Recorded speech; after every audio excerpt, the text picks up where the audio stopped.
Jangan lupa like, comment, share, and subscribe.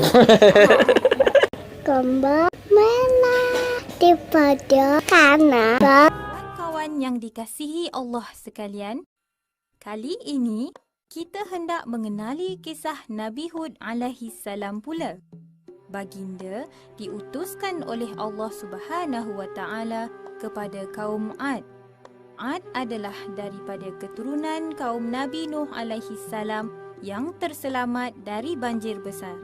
Mereka tinggal di Jazirah Arab di suatu tempat bernama Al-Ahqaf, terletak di antara Yaman dan Hadramaut. Tempat-tempat tinggal kaum Ad pula sangat indah dengan kebun-kebun bunga. Haiwan dan burung-burung suka membiak di lembah yang subur itu. Sungguh indah lembah itu. Mereka telah membina sebuah kota yang sangat cantik di dunia pada waktu itu. Di kota itu dibina bangunan-bangunan yang tinggi, jalan-jalan yang luas dan taman-taman yang sangat indah. Kaum Ad menamakan kota itu dengan Iram Zatil Imad.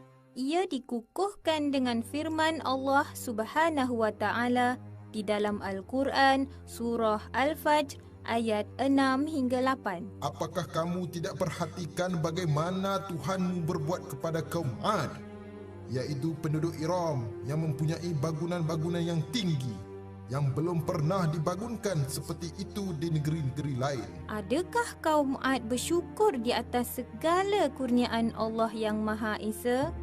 Tidak sama sekali. Rupa-rupanya kaum Ad ini sangat bongkak dan telah melupakan ajaran Nabi Nuh alaihi salam. Ada riwayat mengatakan mereka adalah golongan yang pertama menyembah berhala selepas tragedi taufan dan banjir yang melanda kaum Nabi Nuh alaihi salam. Mereka membuat patung-patung yang besar, mengukirnya dengan cantik, lalu tunduk menyembahnya. Bagi kaum Ad yang jahil, itulah Tuhan-Tuhan yang memberi perlindungan, kebahagiaan dan segala kenikmatan hidup kepada mereka. Oleh sebab terlalu banyak perkara mungkar yang berlaku di dalam golongan kaum Ad, maka Allah mengutuskan Nabi Hud alaihi salam untuk mengajak kaum Ad kembali mentauhidkan Allah Subhanahu wa taala. Nabi Hud alaihi salam berasal dari kalangan kaum Ad itu sendiri. Keluarga Nabi Hud alaihi salam sangat terkenal dan berpengaruh. Dari kecil lagi, Nabi Hud alaihi salam dikenali sebagai seorang yang mempunyai budi pekerti yang sangat baik, jujur dan bijak. Dalam surah Al-A'raf ayat 65, Allah berfirman, Dan kami mengutuskan Hud kepada saudaranya Ad. Dia berkata, Wahai kaumku, sembahlah Allah. Sekali-kali tidak ada Tuhan bagimu selain darinya. Maka mengapa kamu tidak bertakwa kepadanya? Nabi Hud alaihi salam memulakan dakwahnya dengan menarik perhatian kaumnya kepada tanda-tanda kebesaran Allah.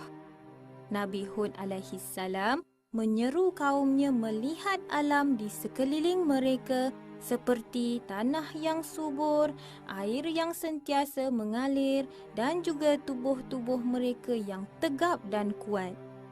Baginda juga menegaskan kepada mereka bahawa Allah yang menciptakan mereka dan mengurniakan kepada mereka dengan segala kenikmatan hidup yang sedang mereka kecapi.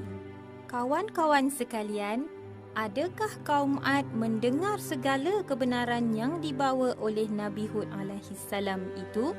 Tidak.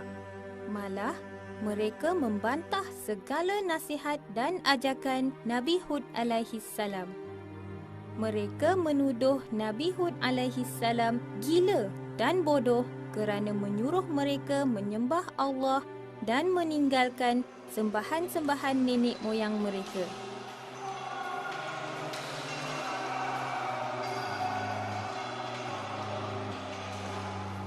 Mereka berkata, Apakah kamu datang kepada kami agar kami hanya menyembah Allah sahaja dan meninggalkan apa yang disembah oleh datuk nenek kami? Maka datanglah azab yang kamu ancamkan kepada kami jika kamu termasuk orang-orang yang benar. kawan-kawan sekalian, apakah azab yang menimpa kaum Ad? Azab yang menimpa kaum Ad mempunyai 2 tahap. Tahap pertama adalah kemarau yang berpanjangan. Tiada setitis hujan pun yang turun selama beberapa tahun. Maka kering kontanglah tanah-tanah yang subur selama ini. Tanaman mereka tidak subur, haiwan-haiwan ternakan menjadi kurus kerana tiada makanan. Nabi Hud alaihi salam masih lagi cuba memujuk dan meyakinkan mereka. Kekeringan dan kemarau yang dialami oleh mereka adalah permulaan azab Allah. Tetapi malangnya nasihat Nabi Hud alaihi salam supaya bertaubat dan memohon ampun kepada Allah langsung tidak dihiraukan oleh kaum Ad yang degil itu. Bahkan mereka masih menyembah berhala untuk meminta pertolongan dari musibah yang menimpa mereka.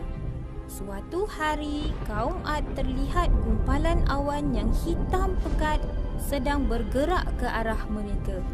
Mereka menyangkakan hujan akan turun dengan lebat membasahi tanah dan ladang-ladang mereka yang sudah lama kekeringan. Firman Allah Subhanahu wa taala di dalam surah Al-Ahqaf ayat 24.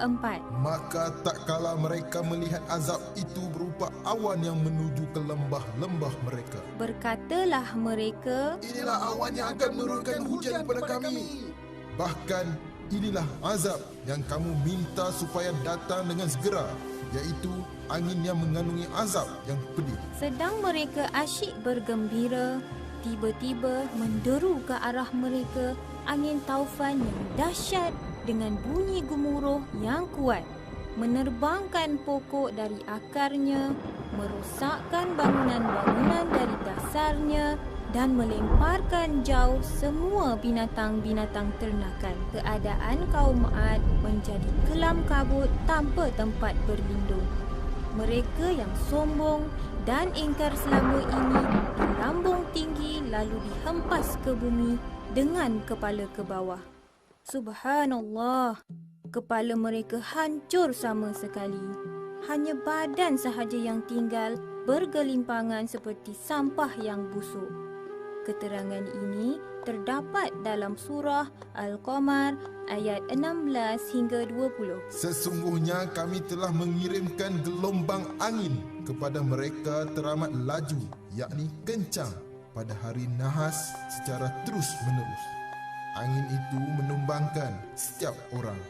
Mereka bayangkan batang-batang kurma yang tumbang. Gelombang angin yang teramat kencang itu menghentam mereka selama 8 hari 7 malam. Hari-hari itu dalam bahasa Al-Quran disebut Ayamin Husuma atau hari-hari celaka. Kawan-kawan, pengajaran yang boleh diambil dari kisah Nabi Hud alaihi salam ini ialah Nabi Hud alaihi salam telah diutuskan pada satu kaum yang lupa daratan, degil, sombong dan jahil. Tetapi Nabi Hud alaihi salam seorang nabi yang sangat sabar dan mengajak kaumnya dengan penuh hikmah. Baginda cuma berharap kaumnya beriman kepada Allah Subhanahu wa taala. Sikap baginda yang tidak berputus asa inilah yang patut kita contohi. Begitu juga dengan kelebihan yang ada pada kaum Ad. Sebagai hamba Allah, kita tidak boleh bongkak dan takbur dengan kelebihan yang ada pada kita. Segala-galanya datang dari Allah Subhanahu wa taala. Tahukah kawan-kawan, pada awal tahun 1990-an, seorang ahli arkeologi amatur iaitu Nicholas Clapp telah menemui arkeologi kota Irom iaitu tempat kaum Ad tinggal. Melalui kajiannya, beliau telah menemui sebuah peta dilukis oleh ahli geografi berbangsa Mesir Yunani pada tahun 200 setelah Masihi. Peta tersebut menggambarkan kedudukan kota purba yang ditemui di kawasan tersebut serta jalan menuju ke sana. Kemudian, dengan pertolongan NASA, beliau menerima imej yang diambil dari pandangan satelit yang menunjukkan debu akibat perjalanan kafilah lebih jelas. Beliau membuat perbandingan antara kedua-dua gambar. Daripada kedua-duanya, beliau dapati debu serombongan kafilah yang terdapat pada peta purba adalah merupakan kepulan yang terdapat pada gambar satelit. Destinasi terakhir kepulan debu tersebut merupakan sebuah kawasan yang luas. Akhirnya, kerja cari gali dimulakan.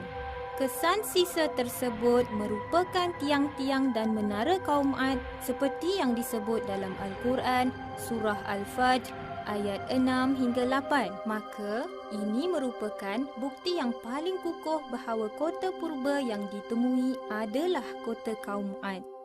Penemuan sisa kota ini juga membuktikan pemeliharaan dari Allah untuk kita menginsafi kejadian yang menimpa kaum Ad yang derhaka kepada Allah.